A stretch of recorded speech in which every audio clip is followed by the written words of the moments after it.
Tai sveika atvykus į Dvasinę mišrainę. Ačiū, kad pakvietei. Pristatau tave kaip Alma mirties dūla. Ir gal tu gali žiūrovui, kuris net negirdėjo žodžio dūla, papasakoti, kas tai yra, kas yra ta mirties dūla. Na, mirties dūla, tai šis žodis dūla yra kilęs iš graikų kilmės žodis, kuris išvertus reiškia tarnaitė.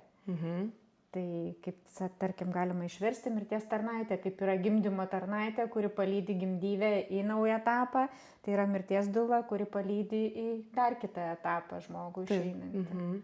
Nes dažniausiai dūlas, man visada asocijavosi būtent su tom, kurios priima gimimą, nes, dūlas, kurios padeda moteriai gimdyti. Ir aš kai su tim susipažinau ir galvoju, mirties dūla, kaip kietai, kaip fainai. Ir buvo iš karto, atsimeni, mūsų pirmą susitikimą, aš taip nedrąsiai su daug klausimų, kas tai yra, kaip tas vyksta ir panašiai.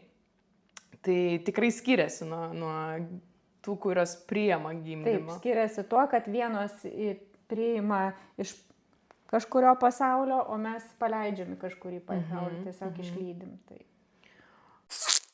Ar tu galėtum tada gal papasakot, kaip maždaug atrodo tas procesas? Ar apskritai tie procesai yra panašus su kiekvienu, kurį palydi? Ar gal kaip atrodo visa ta terpė, kurioje tu dirbi? Iš tiesų, tai yra 3 etapai. Yra 3 etapų mirties dūlos. Tai yra tos, kurios palydi žmogų kelyje, tarkim, nuo diagnozės sužinojimo, ar ne, nuo jau kaip ir ligos patale, tarkim, ar ne, tai būtų pirmasis etapas. Antras etapas jau yra mirties atveju, tuomet jau žmogus miręs. Taip, tai yra ritualai tam tikri ar asmeniniai. Bet dar jisai yra gyvas ir ne, jau antrame etape žmogus jau yra po mirties. Miręs ir tuomet vyksta 3 etapas, kada jau yra darbas su artimaisiais. Tai yra mirties dūlos, kurios gali dirbti visose etapuose, eiti per visus 3 etapus, yra kurios pirmą, tik antrą arba tik 3.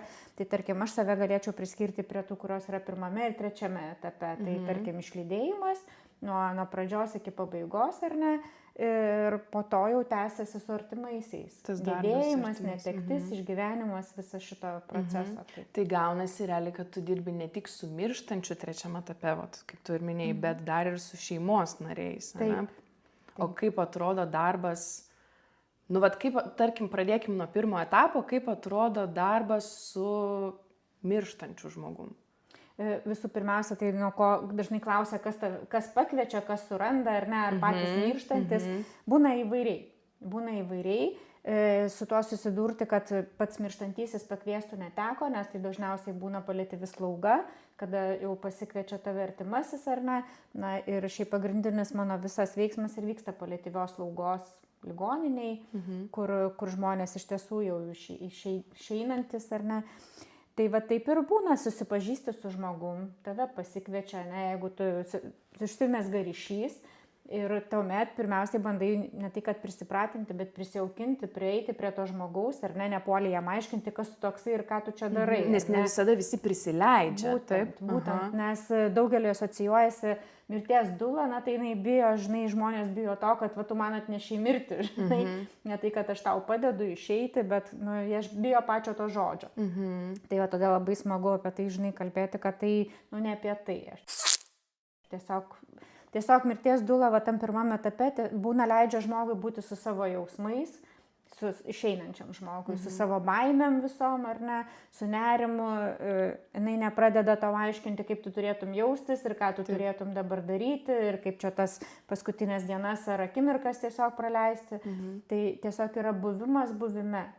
Šalia lovos, šalia žmogaus. Kaip tokia irgi psichoterapijos sesija tam tikra gaunasi. Taip. Dar jeigu žmogus sąmoningas, turi neužbaigtų reikalų kažkokių, gali padėti užbaigti, ar ne, gali paprašyti, kad jisai tau pasakytų paskutinius norus, išreikštų, jeigu tokių turi, ar ne, padedam juos įgyvendinti, tai ir laiškų rašymas, ir palikimo kūrimas, palikimo, tai aš kalbu tiesiog albumai, nuotraukos, ką dar žmogus norėtų, ar ne, Jeigu kažko tai dar neužbaigęs, nesusitaikęs, tu gali surasti artimą žmogų, galbūt kurį jisai senai matęs. Nori susitaikyti, nori pamatyti. Tu esi to stadijai kaip tokia padėjėja ir, Taip. žinai, kuri padeda tam žmogui, kuris greičiausiai kartais net gal negali atsistoti iš lovos. Taip. Ane? Ir, nu, va, tas, kur tu ir paminėjai norų, paskutinių išpildymas, tai gaunasi, tu esi tam žmogui kaip tokios kojos vaikščiojančio, žinai, kad gali nueiti pas kažką ir padėti. Papildomas rankos. Papildomas rankos, va. Taip, tai iš tiesų labai gražu, jo, tokių situacijų būna tų pokalbių. Pokalbiai vyksta iš tikrųjų ir 3 ir 4 valandas gali kalbėti, žinai, ir turi apie ką. Ir paskui, kaip tu pamatai, kad tas žmogus nurimsta po tavo pokalbio, nes nukelia baimę ta mirtis, ar ne, o kas po to. Nu, aš irgi nežinau, kas po to. Bet tu stengiasi žmogų kažkokiu būdu tai nuraminti, atrasti žodžius, kurisai, nu, atrastų šiai akimirkai kažkokią tai ramybę. Na ir tiesiog, va, taip pavystosi tas visas pokalbis. O po to jau tas antrasis etapas, tai jau yra kitos moterys, kurios dirba. O tai jeigu trečiasis, kuris jau yra su artimaisiais, jau atsisveikinimo metu, tai vėlgi tu tiesiog leidi irgi išbūti tas akimirkas, duoti laiko atsisveikinti. Tu tiesiog būni kaip pagalbininkas, jau tada ramybės šaltinis, kuris nuramina, nes paprastai tokiu atveju chaosas kyla. O ką man dabar daryti, o kaip čia elgtis, žinai, nuo ko čia pradėti. Nesakau, kad tai visais atvejais, bet tikrai yra, nu, tokiu atveju, nes žmogus, nu, nepasiruošęs, jisai nežino, vat, ką taip daryti, žinai. Tai va tiesiog įneši ramybės į chaosą, tu gali padėti aprengti žmogų, gali padėti nuprausti žmogų, atsisveikinti tiesiog va taip tokius muziką parenkia, ar tai kažkokius mažus ritualus, kažkokius simbolinius, tas pats žvakės uždegimas, palydėjimas, žinai. Tiesiog buvimas šalia, o po to tai jau vyksta, jeigu yra noras, žmogui matai, kad jeigu sunku taikytis, jau vyksta kaip ir tokie užsiėmimai, kurie tiesiog ieško ramybės, ieško ten tos susitaikymo, kaip lengviau išgyventi tą visą gedėjimą irgi be jokios skubos, be jokio aiškinimo, kaip žmogui išgyventi tą skausmą. Man dar įdomu, vat, o kaip tavo pačios kelias prasidėjo su ta mirties dula, kaip tu pradėjai, ar mokeisi kažkur, vat, kokia buvo to viso pradžia, gal nuo šito ir reikėjo pradėti, žinai, bet, nu, gavosi taip. Jo, tas kelias mano atėjimo, tai šiandien, žinai, kaip pasvarstai ir atsisuki visą savo gyvenimą atgal, tai supranti, kad turbūt tam ir atėjai. Tam atėjai, tave ruošia, tik tiesiog, kol nežinai to kelio, kurio turi eiti, žinai, to ieškojimo labai daug būna, ieškai. Ir kaip aš sakau, nu, žinai, kad turi kažką padaryti, bet dar nežinai ką. Tai va tas kelias ėjo, jisai tęsiasi ir šiaip tai vaikystėje, kaip aš sakau, aš augau netoli kapinių. Tai man buvo labai įdomu, kiekvienos laidotuvės, kiekvienas palydėjimas, žinai, man reikdavo viską matyti. Pastebėdavai, ne, kaip vyksta. Kaip ten kas darosi ir kaip atrodytų vaikui, kas baisu, tai man buvo tikrai labai smalsu ir įdomu. Bet to mano mamos mama, aš kaip dabar galvoju, kad jinai galbūt savotiškai darė panašiai tą patį, palydėdavo žmonės, tik tai kitokiu būdu. Tai jinai giedodavo mišiose, giedodavo laidotuvėse, taip pat prausdavo žmonės, žinai, irgi juos va taip rengdavo. Tai praktiškai iš kartos į kartą atėjo šitas dalykas. Taip, jo, o aš, kadangi daug su ją augau vasarom, nu, tai visur kartu su močiute važiuodavau. Tai va taip aš pripratau prie šitų va tokių dalykų, tam tikras tradicijas perėmė, žinai, ką gali į ten prietarus ar dar kažkokias valaidotų. Ir va taip, tiesiog po to gyvenime įvyko lūžis, kurį reikėjo pereiti ir tada supratau, kad, nu, kodėl aš kalbu apie atsiųstas tokias kaip ir ligas, galbūt išbandymus, žinai, kurios turi praeiti ir klausi, o ką tu man nori to pasakyti, ką aš turiu dėl to padaryti, žinai, ko aš nepamatau. Ir va tokius egzistencinius klausimus pradėjau savo duoti.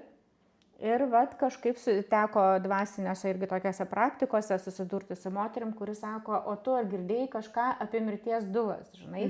Nes jinai žinojo, kad man taip tai yra trauka ir taip, jo, aš jaučiuosi ten reikalinga tiem žmonėm ir matau, kad kažkaip tai mums gaunasi. Tai vat ir tada aš pradėjau domėtis, kas tai yra, apie ką tai, žinai. Ir tada aš pradėjau ieškoti, kad yra mirties dulų asociacija, kuri buvo nustojus veikti. jinai oficialiai dar įregistruota, bet ten nustojo veikti. Aš pradėjau ieškoti tų moterų, bet aš jų neradau ir paskui jos susirado mane. O, geras. Nu, va, tai kas ieško, tas randa. Tai va tas buvo labai įdomu, iš tikrųjų, kad jos susirado mane, na ir tada mes sukūrėm, prasidėjo nuo kelių žmonių, kūrėm, na ir šiandien turim visą įkurtą asociaciją ir turim bendraminčių labai daug, kurie tikrai padeda ir jau turėjom pirmus tokius mokymus, kaip aš sakau, tokius, žinai, labai fainus susitikimo, tai va ir einam va tą kojon.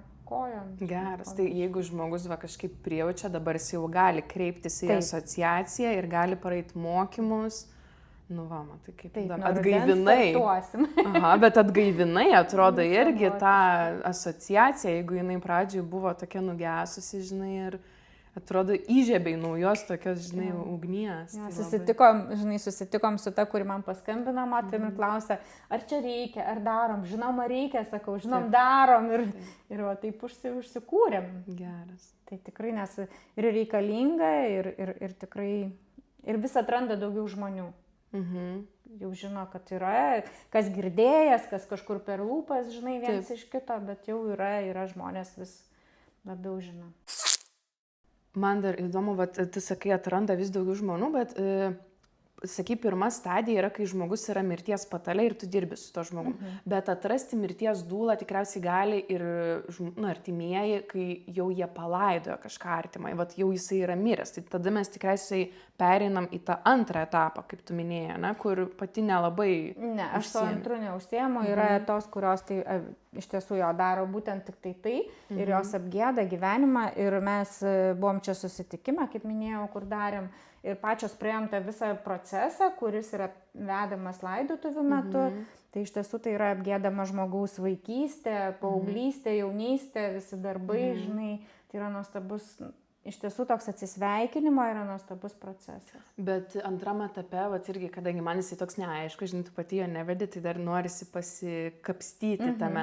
Ar tai yra vien tik giedojimai, ar gali artimieji paprašyti kažkokių kitokių atsisveikinimo būdų, kad pavyzdžiui, tai galėtų būti grojimas kažkokiais instrumentais, arba net nežinau, galėtų būti. Taip ir yra, ir iš tiesų groja įvairiais instrumentais ir net gali klausti, ar tai nuotraukų filmų sukurti, kažkokio albumo paleisti. Iš tiesų tai, kaip sakom, kliento užsakymai, žinai, jeigu yra... Kiek jam leidžia vaizduotę tikriausiai irgi, nes aš atsimenu, teko būti draugo laidotuvės ir ten kaip tik ėjo nuotraukos ant to tokio stendo iš vaikystės, iš paauglystės. Aš galvoju, kaip tai yra gražu. Ir ta muzika irgi buvo būtent jo, būtent tai, ką jisai klausė ir grojo tos dainos. Ir tai tikrai buvo kažkokia nuostabi patirtis man kaip žmogui, kuris ateina atsisveikinti. Ir tiesiog man atrodė, kad tai yra kažkoks kitas lygis jau net. Toks jausmas buvo. Taip, tada tu, žinai, kaip aš sakau, išsineši tą prisiminimą, ne to jau pačio proceso, tą atsisveikinimą, kur tikrai jisai pakankamai skaudus, bet tos gražius, žinai, nešiojas gyvą tą žmogų širdyje, tai tikrai labai gražu, labai tas procesas. Geras. Tai tikriausiai asociacijai irgi turit mokymus ir pirmą etapo, antro, trečio ir žmogus, kuris mokosi, gali net ir pasirinkti, kuriam jisai labiau nori mokytis. Yra bendri, yra ilgieji kursai, kurie nuo 3 iki 6 mėnesių trunka ir yra trumpieji, kur tu tikrai pasirenki gal kažką. Ir dabar jau vadovėlis yra parengtas. Parengiau vadovėlį, laukiu leidyklos palaiminimo. Geras, kaip fainai. Tai va būtent. Tai tebūnie. Tegul būna. Ir vadinsis būti mirties dūla. Geras, žiauriai įdomi. Wow. Man, žinai, kadangi aš su vyru irgi kalbėjau, man mirties tema, jinai man yra labai artima. Ir aš dažnai vyro klausiu, bet tai kaip tu negalvoji apie mirtį? Ir jis sako, Kamila, čia yra... Sako, aš niekada apie tai negalvoju. Sako, aš kažkaip galvoju apie teigiamus dalykus ir panašiai. Ir paskui mes apie tai diskutavom, žinai, irgi. Ir aš sakau, bet mano... asmeninis požiūris, aš labai pati daug galvoju apie mirtį, bet ne iš tos neigiamos pusės, kad o ne, čia visi numirs. Taip, šito irgi yra, visi numirs. Taip. Tikrai. Taip. Bet man ta mirtis, aš jau net vadinu, mirtis yra iš dalies mano tokia draugė, kuri per tą egzistavimą, jinai man primena, kad mes čia esam laikinai. Ir per tai aš išmokau labai daug laiko leisti su artimaisiais, su šeima. Nėra to tokio abejingumo. Ir aš esu labai dėkinga tai mirčiai, nes jinai tai padarė tą tokį mano požiūrį. Tai vat man irgi įdomu šitoj vietoj, ar tavo požiūris apie mirtį, koks jisai buvo kažkada ir dabar, kai tapai mirties dūla ir esi tame, ar jisai kažkaip pasikeitė tavo požiūris pats į mirtį? Kaip ir sakai, žinai, visą laiką buvo mirties baimė. Nu, vat, kaip čia bus, kaip manęs nebus, atrodo, žinai. O tai buvo iki tol, tai tikrai. Ir po to aš vieną kartą su kolegija, kur aš dabar studijuoju, irgi sielovadinę rūpybą, tai mes teko būti senelių globos namuose, kur aš pamačiau tiek džiaugsmo tų žmonių akise, žinai, ir paskui dar galiausiai atsidūriau toje aplinkoje, kur vat mirštantis ligoniai, ar ne, tai va ten tada supratau ir, kaip aš sakau, pradėjau kalbėti, kad man tai nėra apie mirtį, tai yra apie gyvenimą, va būtent, kad, nu, koks trapus, koks trumpas, tas mūsų laikinumas šito žemėje ir iš tiesų kokia ta kiekviena diena yra džiaugsmas ir kiek mes galim sau leisti, žinai, kaip sako, vienas verkia, kad neturi batų, žinai, o kitas neturi kojų. Taip. Tai mes va pamatom tą visą grožį iš tikro gyvenimo, tai va toj akivaizdoj, tos mirties akivaizdoj tu supranti iš tiesų, kiek daug mes turim. Taip, va. Ta ir vat kažkaip norėjau išgvildenti, kad reikia džiaugtis tuo, ką turi dabar ir tą vertinti. Taip, nes tada iš tikro, žinai, kaip aš sakau, tu pamatai tuos tikrus paukščius, tos medžius ir tuos garsus ir tu viską ryji. Taip, į save tiesiog. Taip, kasniais. Nepalieki kitai dienai, žinai. Ne, nes tu, žinai, gal rytojus gal nebus. O va, pavyzdžiui, irgi kaip yra su klientais, va, kaip pradėjai praktikas, būdama mirties dūla, padėjai žmonėm išeiti, ar nebuvo tau pačiai sunku, nu, vat, neprisirišti prie to kliento, vat, kaip tu pergyveni pati savo to vat, kliento mirtį, kaip tu, nu, kokios tavo emocijos yra, kaip žmogaus, žinai. Klausia dažnai šitojo, kas padeda tau atsigauti po to, žinai. Taip. Iš tiesų, prisirišimas jisai savotiškai priklauso nuo to, kiek tu ilgai būni su tuo žmogumi. Nes tikriausiai tai irgi būna ne vieną kartą tu gali ateiti. Žmogus gali būti jau mirties patale, bet tu gali vieną kartą ateiti, antrą, trečią, ketvirtą. Nuo poreikio, kiek tavęs prašo. Taip. Ir tiek, kiek ilgai tu ten lydėsi tą žmogų, žinai. Tai ko gero ilgiausias prisirišimas, tai toksai buvo palydėjimas. Jisai 3-4 mėnesius, žinai. Tai tikrai tada išsinešė, atrodo, ir namo pareini ir kalbė apie tą patį ir visur nešiojas, bet nešiojas. Ne iš tos pusės, vat, kad čia dabar jau numirs, kad, žinai, nu, vat, jau reikės čia eiti, žinai, ar kažkaip. Bet iš tos pusės žiūri, kad tu darai žmogui gerą, tu darai jam lengviau, tu jį pastiprini, jam nėra tai baisu. Jisai nurimsta emociškai ir dvasiškai, ar ne? Nes dar prie to pačio aš kaip ir dvasinė asistentė, tai plus ir malda žmogui, žinai, nuramina. Ir tavo pokalbis, nu, iš tiesiog, tu tada, mano tas požiūris yra toksai, kad aš padedu jam lengviau išeiti, kad jis šiek tiek ramesnis išeis. Galbūt vidinės ramybės išsinešti, tiesiog apie tai, kai pradedi galvoti, na ir tada negalvoji apie mirtį, kad, nu, kažkas tai tokio. Man šitoje vietoje dar labai įdomu yra paliest religijų temą, nes tikriausiai būnant mirties dūla, tu negali prisirišti prie vienos kažkokios religijos, nes žmonės, aš suprantu, kad Lietuvoje dauguma yra krikščioniško tikėjimo, bet tai gali būti ir žmogus, kuris, pavyzdžiui, budizmo pripažįsta, ar ten kokį hinduizmą, arba iš vis būna net netiki niekuom. Tai kaip tau vat, yra su tom religijom, ar tu pati, nu, vat, kaip tu šitoj sferoje laviruoji, nes kaip žmonės irgi žiūri mirties dūlą, gal jie galvoja, kad tai yra labai krikščioniškas dalykas, o tai tikriausiai yra labiau globalu, nu, tai plačiau paimant, ne? Taip, tai pirmiausia ir išsiaiškini šeimos poreikius. Klausi tiesiog apie praktikas, apie tikėjimą, ką žmogus gyvenime darė, ką mėgo ar ne, ir iš vis apie jo santykį su Dievu ir su visa šita religija ir visa šita, kaip aš sakau, erdvė. Tai nuo to ir pradedi, o šiaip tai iš tiesų net kaip ir mirties dūlos, kada yra kaip ir ruošiamos, tai apima visus tikėjimus, praeinam, kadangi yra kiekvienas tikėjimas turi savo ritualus, savo tradicijas, ar ne, ir mes nesam tos, kurios žino visą tai labai puikiai ir išmanom. Pagrindus susižinot. Taip, mes žinom taisyklės, kaip elgtis su kūnu, kaip elgtis su žmogum, ar ne, nes yra, tarkim, tradicijų, kur tu kūno negali net liesti, kur tu net negali kažko tai daryti, tai va tokius pagrindus mes supažindinam ir aš pati su jais susipažinus, ką tu gali daryti ir ko negali daryti, kad neperžengti ribų ir kad oriai viskas vyktų.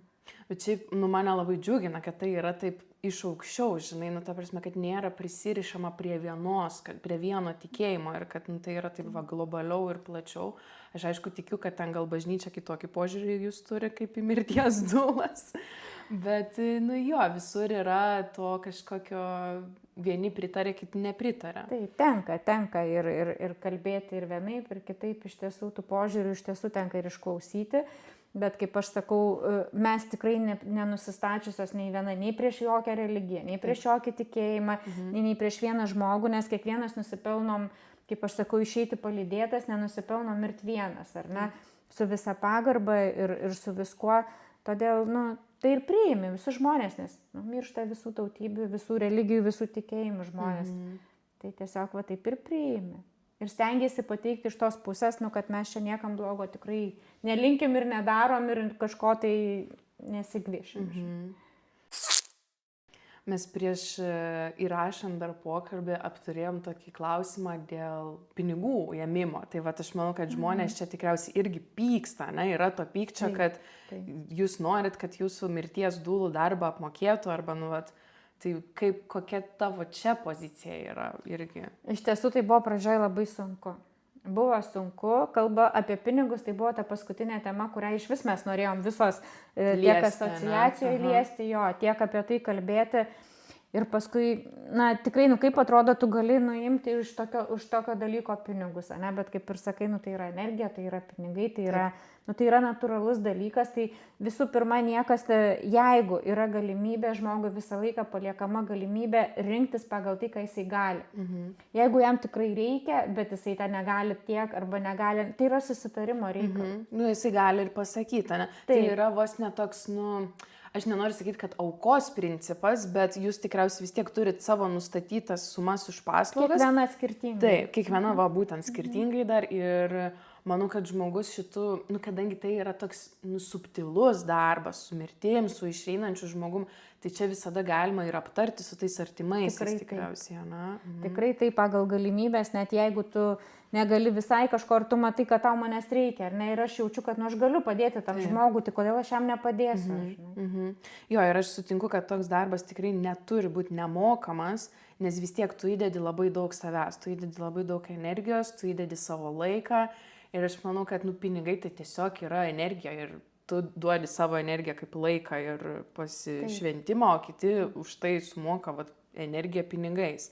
Ir pinigus ima visi, tai man atrodo, kad tie, kas neima pinigų, kažkaip kitaip tą energiją iš tavęs išsiurbia. Tai manau, kad šitoje vietoje aš tikrai pritariu tam, kad tai turi būti apmokestinta. Taip, nes daugelis dėl ko galvoja, nes jie mano atėjo, pasėdėjo, ir už tai paėmė pinigus. Iš tiesų tai tą tavo sėdėjimą, jeigu tai pavadinkim, kaip liaudis vadina, tai nėra sėdėjimas, tai buvo tokiu atveju pakankamai sudėtingų dūlam, kur teko žmogų ir prausti, ir maudyti, ir rengti, ir tą visą, kaip aš sakau, tą negražiąją pusę padaryti, iki tol, kol ateina artimieji ir pamato tą žmogų visam jau paruoštą. Taip, ir visiškai iš kitos pusės ir jam netenka išgyventi to, ką mato mirties dūla, žmogų parengdama.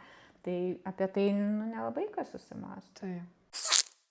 O šiaip iš tų palydėjimo žmonių, ar tu turi kažkokią, savo, net nenoriu sakyti, ar mėgstamiausia, bet kažkas, kas tau yra labai įsirašę į atmintį iš tų palydėjimų žmonių, ar tai buvo kažkoks klientas, būtent tas palydėjimas jo, kuris tau kažkaip užstrigo, ar nežinau, norisi, kad tavo kažkokia asmeninio paliesti su tą mirtimi. Jo, šiaip tai buvo moteris slaugos namuose, paliatyvioj priežiūroje, irgi mes su ją prieš kokį pusmetį susipažinom. Aš atėjau tenai dirbti ir jinai jau atvažiavus buvo su nepagydoma liga. Ir tad kiekviena diena, kaip jinai atvažiavo, tokia, dar visa švytinti. Jinai žino, kad jau jos visam kūne metastazė, bet jinai visa švytinti, lūpytės padažytos, auskarai, jinai visa šypsos, jinai gyvena, Ir paskui tu supranti, kad žmogus eina tuos etapus, žinai, kur neigimas, šokas, po to ten visi tai eina Kubleros romaną. Taip, čia kaip su skyrybom tikriausiai irgi. Pradžiai neigi, paskui pyktis, paskui liūdesys, pripažinimas ir taip. Taip, ir susitaikymas galiausiai. Tai vat ant to žmogaus tu matai, kaip visus šitus etapus išgyvena žmogus, žinai.